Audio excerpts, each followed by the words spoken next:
Just gonna stand there and hear me cry. But that's alright because I love the way you lie. I love the way you lie. A 400-pound white male Rihanna. If I ever rob a bank, that's how the tellers will describe me to the police. Absolutely.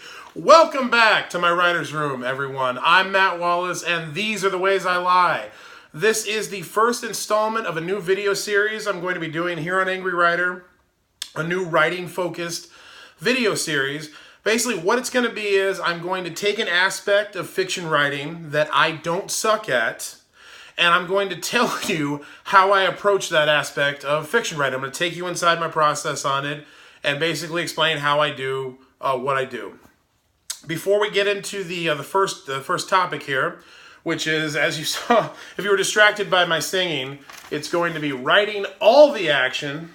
I want to offer a brief disclaimer. I don't know how brief it's going to be because this disclaimer goes several places.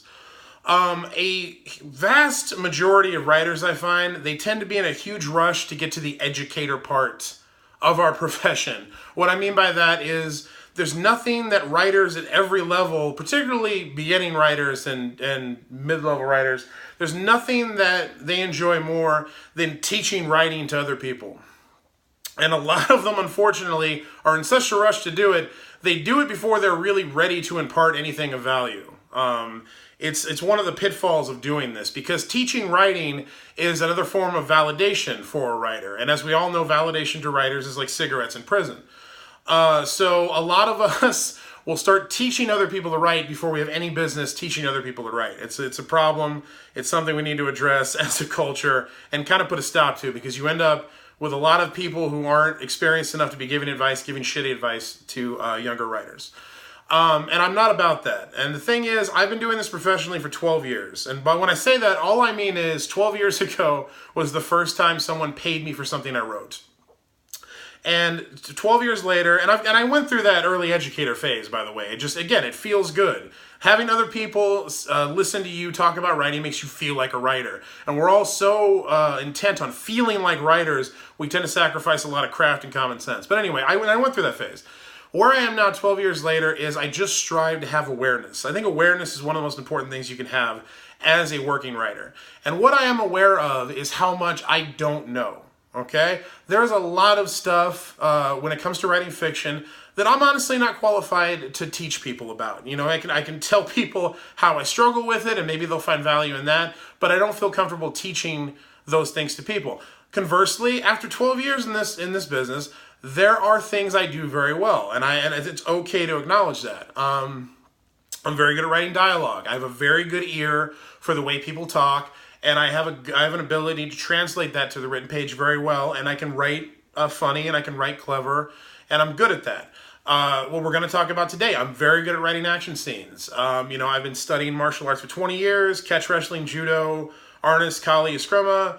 I was a pro wrestler for 10 years, that's a medium composed almost entirely of telling stories through combat. So I had a very good background. You could say I had a leg up coming into fiction writing on action scenes, and I enjoy writing action scenes. I love action scenes and fight scenes in movies. I love them in prose fiction as well. So that's something I'm very good at.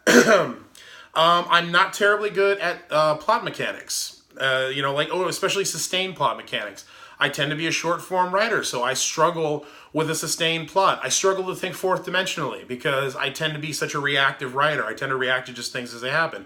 It's very hard for me to scale that. I have a huge problem with that. So that's not something I feel comfortable talking about.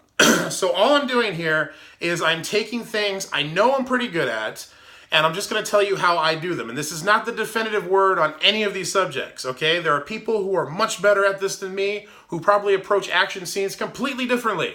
That's fine. I'm just offering you what I have, and you can take from that what you will. Writing advice should always be like a buffet, Take what you want, leave the rest. And you've got to figure out what you like at the buffet and what works for you and what gives you indigestion and learn to avoid that. Okay, so that was not a brief disclaimer, but I felt it important to make all that clear to you before I started doing this. That being said, let's talk about writing all the action. So whether it is big battles, whether it is single one-on-one combat fight scenes, if your fight scenes are reading tepid or lifeless or confusing, if your action scenes suck, I can tell you within like 99.9% certainty that your action scenes suck because you are not doing one of the or more of the following three things. Those three things are conveying the character's experience, clarifying the composition, and punching the narrative. And I know what you're thinking at this point. You're thinking, hey, Matt, those are some slick-sounding literary terms you just pulled out of your ass there, but what does any of that crap actually mean? I'm glad you asked that because I have title cards. I made little title cards. I don't edit, but I have a Sharpie and a legal pad and, analog, mother trucker. So, conveying the character's experience. I see this all the time in action, in tepid action scenes that I read. The author is so committed to lovingly and clearly describing the action, clearly describing what's happening, the moves in the fight, the moves on the battlefield, that they completely forget to convey the experience of the characters who are combatants in that fight. And that is so essential to a good fight scene.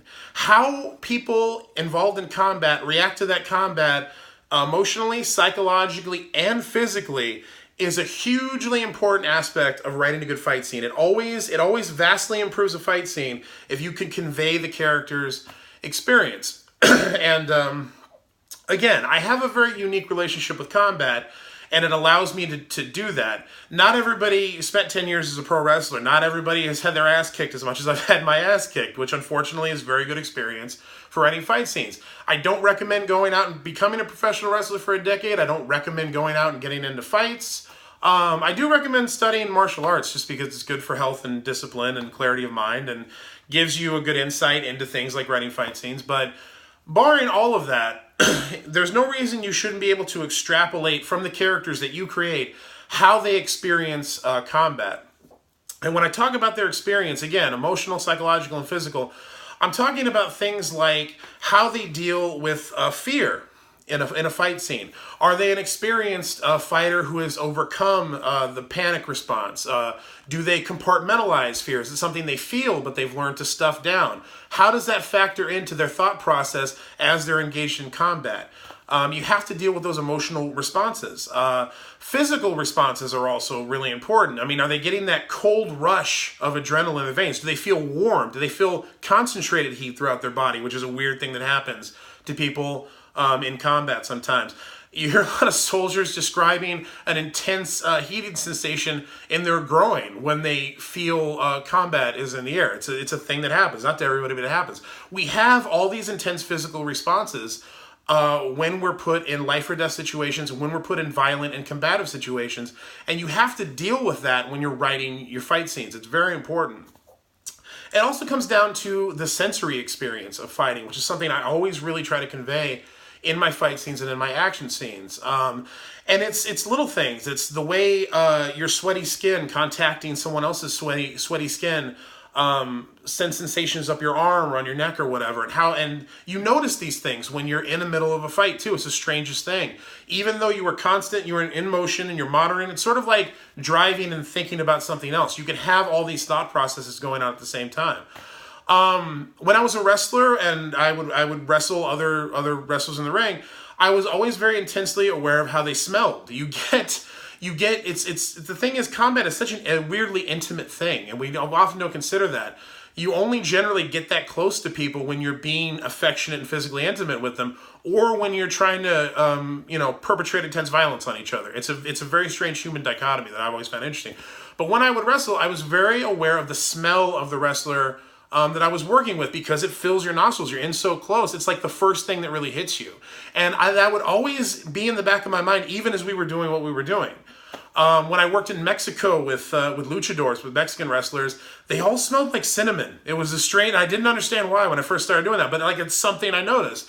It's because of the oil that they lather themselves up with down there. which is a polite thing to do and a good thing to do. But that was just, I just remember that that is one of my most intense memories of wrestling in Mexico for the first time. It was not the match I had or the moves we performed or the falls that I took or any of that. It was, why does this dude smell like cinnamon?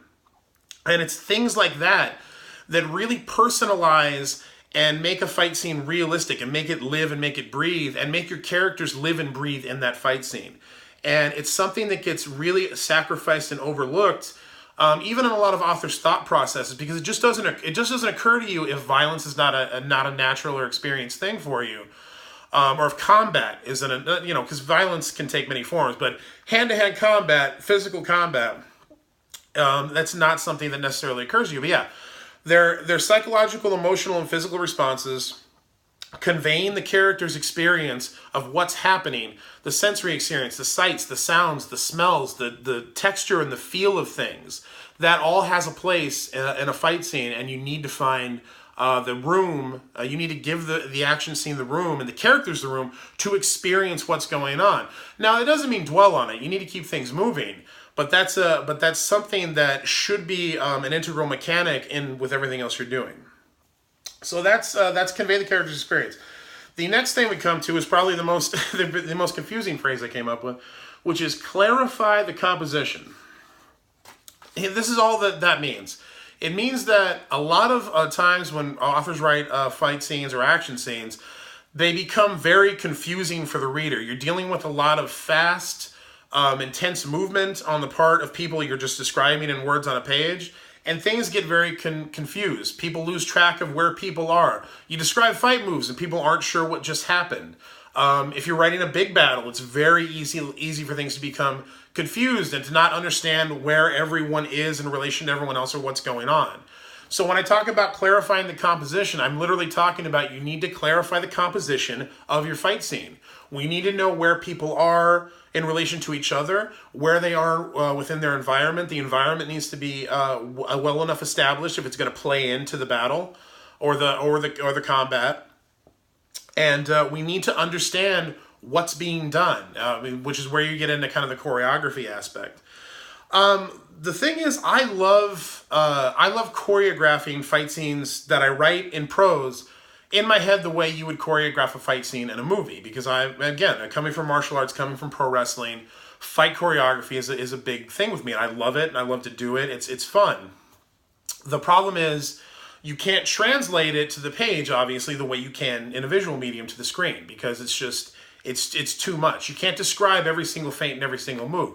But at the same time, I like to work everything out in my head step by step and see it like I see it in a movie. And then I take from that, how do I convey that in words without overcomplicating or making things too confusing? So to start off with, from a choreography standpoint, if I'm dealing with a single combat scene, which is one-on-one, which is one of my favorite things to do, the thing is to keep the intense description to the really big, important beats in the fight. When someone lands a really critical blow, when a very important block or feint happens that changes the direction of the fight, you want to stick to the big beats. When you think of it like a Hong Kong action scene in a fight, when two fighters get into the sequence where they're doing blocks and feints, very fast and delivering multiple blows and going back and forth really fast, you're not describing every single punch and every single block. That's when you want to truncate things and boil it down to, a series of, and this is very dry, but a series of blocks and feints ensued, and it goes back and forth. You want to describe that in a general way, instead of breaking it all down into punch by punch, blow by blow, block by block, because that's gonna muddle things and convolute things and complicate things. Try to stick to describing the big beats and try to give the overview of the smaller beats in the fight to still convey the flow of the fight. That's how I try to manage choreography in a prose fight scene. The other thing that's really easy to get confused, as I said, is where everybody is in an action scene. That's something that I see all the time, and it's something I do myself. It's very important not just describe what a character is doing. In a fight scene, in a combat scene, you always want to describe what a character is doing in relation to the main reference point in the scene. If it's a single combat scene, then the main reference point for that character is the person they're fighting. So whatever they're doing, it's always reactive or proactive towards this other character, and you always want to describe what they're doing in conjunction with where their opponent is and how their opponent is reacting to what they're doing. That gives you a reference point, and it gives a way for the reader to fill in the scene and see what's going on in their head and keep everything straight, all the movements and positions and everything. And the same goes for the environment if you're writing a big battle scene. And big battle scenes can be a lot tougher in certain ways. Single combat is also very complicated in a lot of ways. Big battles can be easier because you can take the overview a lot more, but there's also a lot more moving pieces to get confused. And with that, as with single combat where your opponent is your reference point, in big battles, the environment as a whole becomes your reference point. So that's when it becomes really important to establish the battlefield and the battleground where everybody is on it, and then take it from there and always make sure you're nailing those reference points you set up for yourself earlier, whether it's the other army's position, where they are in the environment. You always want to go back to that in relation to when you move characters around or have characters do things. That's how you keep things clarified with the composition of a fight scene. And this is something I still screw up. In my last novel, I wrote a fight scene between two guys. It was a knife fight.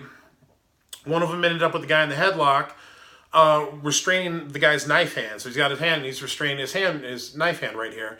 And I wanted to do something different. So what happened was, the pommel of the guy's knife actually came out from the handle, and there was a blade concealed attached to the pommel that was inside the knife. So what I wanted to have him do was, while this guy is in the headlock here, he literally bites down on the pommel of the knife, pulls it out, leans his head back, and slashes open the guy's carotid artery. Which sounds complicated, but it's absolutely possible to do in the right position. But describing that, I butchered the first draft of that. And this was a draft I turned into my agent. My agent sends it back, and even though my agent praises my action scene, my agent suggested I do this video because he likes my action scene so much. But despite that, he sent it back, and the note was, I have no idea what's happening in this part of the thing. So it's something I still screw up too. And the thing is, once I looked at my first draft of it, with some time and being removed from it for a minute, I was able to see, oh yeah, this is a muddled mess. I know what's going on, but I did not get that across at all. So I rewrote it. I made sure that I described the protagonist's actions in reference to where the person holding him in the headlock was, and made sure that I described the relationship between those two objects as the guy moved to do all those complicated little movements. And the second draft came out fine. So sometimes it's just important to get a blueprint down, and you can go back to it later and tweak it. Just kind of get down what you want to happen. And even if it isn't clear, even if it's popping, you can always go back and rewrite it. It's still something I struggle with. So that's clarifying the composition. And the third thing is punch the narrative. Excuse me. Here's the thing. I patently disagree with authors who will tell you that if a fight scene is not advancing the story you're telling, it's not worth writing. That is bullshit. It's the same way that using really colorful, expressive, lyrical prose to describe an object or a scene isn't advancing the story in and of itself, but it makes the experience of reading it better. And it's, paying attention to the sound of the words and the lyricism of the words. That's not advancing any of the mechanics of your story, but it's enhancing the experience of reading that story. Fight scenes can be the same way. If you just want to write a dope fight scene, write a dope fight scene. It's okay for it not to advance the main plot or even the B or C plot. It's totally fine. Things need to happen in books, There are stories that are not about fighting, and then there are stories that can include fighting even if they're not about them. And if it's something you enjoy doing, it's something that's organic to the story, absolutely do it. So I call bullshit on that. What I will say is that every fight scene in and of itself tells a story. Okay? And if that sounds confusing, what I mean by that is it may not be about the main plot. It may not be about any of the plot threads. It may not be advancing any of the overall stuff from your book. But the fight scene within itself, it tells a story between two characters. If it's single combat, if it's, you can go any way you want to. But just taking that, two characters fighting each other. It is always a story between two characters when they have a fight scene. That's the story you should tell. That's the narrative you should punch. Don't worry about always having to advance some grand plot arc with every fight scene that you do. But you do have to remember that the best fight scenes tell stories. And that can be a very simple story. It can be a story about one combatant, one character overcoming odds. fighting a more experienced opponent. That's a very common story you see in fight scenes told. And when it's done compellingly and well, that's always a good story to tell. It never feels rote when you believe it and when you imbue it with energy and passion and really kind of convey that experience. The story being told could be about expressing an emotion that has nothing to do with violence. It could be about sublimating whatever you're feeling for violence. One of my favorite fight scenes in like a non-action, non-martial arts movie is An Officer and a Gentleman with Lou Gossett Jr. and Richard Gere. And it's the climactic martial arts fight that they have at the end of that movie. And it's not an amazing fight scene, but the motivations and the story it tells are really compelling because Louis Gossett Jr. is playing this drill instructor, Marine drill instructor, who's instructing naval candidates. Richard Gere's his naval candidate with this messed up past. His mother killed himself. His dad was horrible. He's disassociated from everything. And the one friend he's made in this naval academy has just killed himself. So Richard Gere is ready to quit. He's ready to climb back into his hole and disassociate from everybody.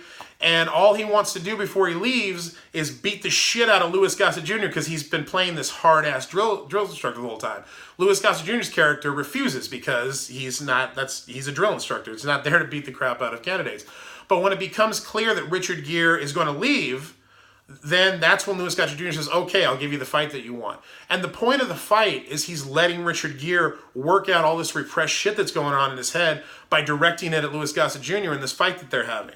And it ends, and I love this fight scene because it ends with Louis Gossett Jr., who plays this grizzled old Marine DI, kicking Gere right in the balls. And that just stops the fight cold. It's very realistic in that aspect. It's not the classic Hong Kong, a million blows have the effects of a drop of rain thing. Kicks him in the balls, ends the fight. And then he tells Richard Gere, all right, now if you want to quit, you can quit. But because Gere's character has vented all this stuff and been through this cathartic, violent experience, this is like, and I grant you, a lot of this is like total stereotypical alpha male bullshit, but it plays very authentically. Because I think we've all found ourselves at a version of that place in life where we're so messed up over things we can't control, all we want to do is destroy something. And even if we don't react to that with physical violence, it's an impulse that we've all felt. So that was a fight scene that told a superb emotional story without saying any of those things or expressing any of what was going on under the surface. It did it purely with the actions of the characters in this combat scene.